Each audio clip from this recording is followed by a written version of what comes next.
Sa mapagpalang araw sa ating lahat mga kapatid. Ako muli si Adrian Bernales ng Batch 3 at ito ang aking daily devotion. Ngayong araw ay pag-uusapan natin ay kung katapusan na nga ba ng panahon o eschatology.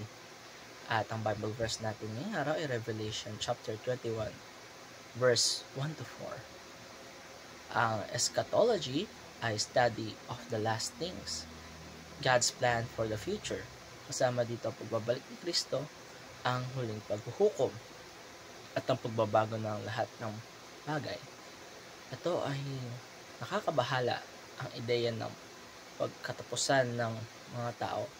Ang iba ay iniisip ay natatakot at maraming mga nangangamba sa maaring mangyari sa revelation na ito.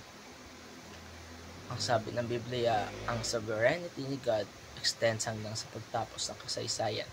But for us Christians, eschatology is not about speculation but about hope, dahil muling magbabalik si Kristo sa ating mundo at muli natin siya makakasama. At para naman sa ating teaching ngayong araw ay unang-una, God controls the future. We are reminded that God is in control. Hindi natin kailangan mangamba o mag-alala dahil alam natin na ang Diyos ang may hawak ng ating kinabukasan.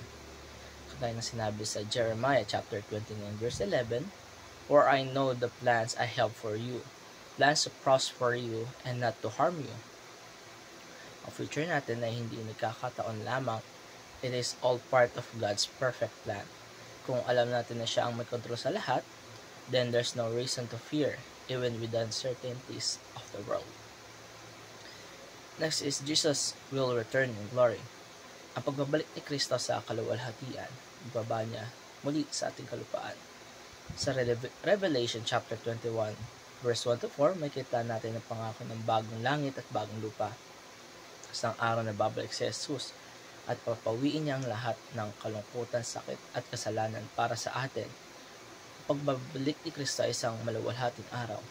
He will come to restore everything to its original glory. Kaya every time na may challenges tayo, lagi nating alalahanin na si Kristo ay nariyan para sa ating lahat. Sumuli, creation will be restored. Ang pagkakaroon ng bagong creation. God will restore creation to its original beauty and perfection. Kaya na sinasabi sa Revelation, God will wipe away every fear from their eyes. There will be no more death, or mourning, or cry, or pain, for the old or older that has passed. Lahat ng bagay na nagdudulot ng sakit at paghihirap sa atin ngayon ay mawawala na rin sa huling panahon. At para sa ating application ngayong araw mga kapatid ay unang-una, fear not but trust God for the future. So, ang application natin ay huwag tayong matakot sa revelation, bagkus ito ay tayo magdiwang dahil asahan natin ang muling pagbalik ni Kristo dahil muli siyang bababa upang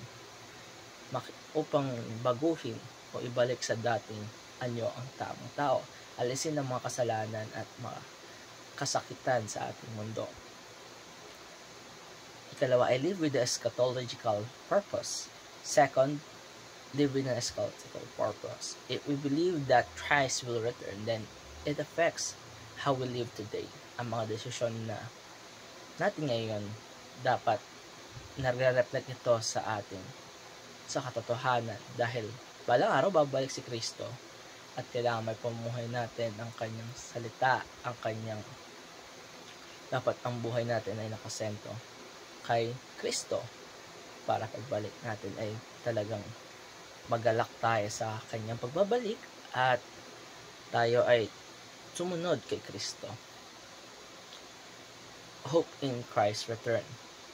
That we should have hope in Christ's return dahil kahit ano pang pinagdadaanan natin ngayon, meron tayong magandang hinaharap kay Kristo na ating maaring i-look forward sa huling panahon dahil pagbalik ni Kristo, ibabalik niya lahat sa tama. Kaya mga kapatid, hindi natin dapat kinakatakutan ang revelation bagkus ito ang pagbabalik muli ni Kristo para kuhain tayo at gawing tama lahat kung saan wala tayong mararamdaman ng kalungkutan, sakit, at mababalik sa maayos ang lahat. At muli, ito ang aking daily devotion. Ako muli si Adrian Bernales ng Batch 3. Maraming salamat sa panonood.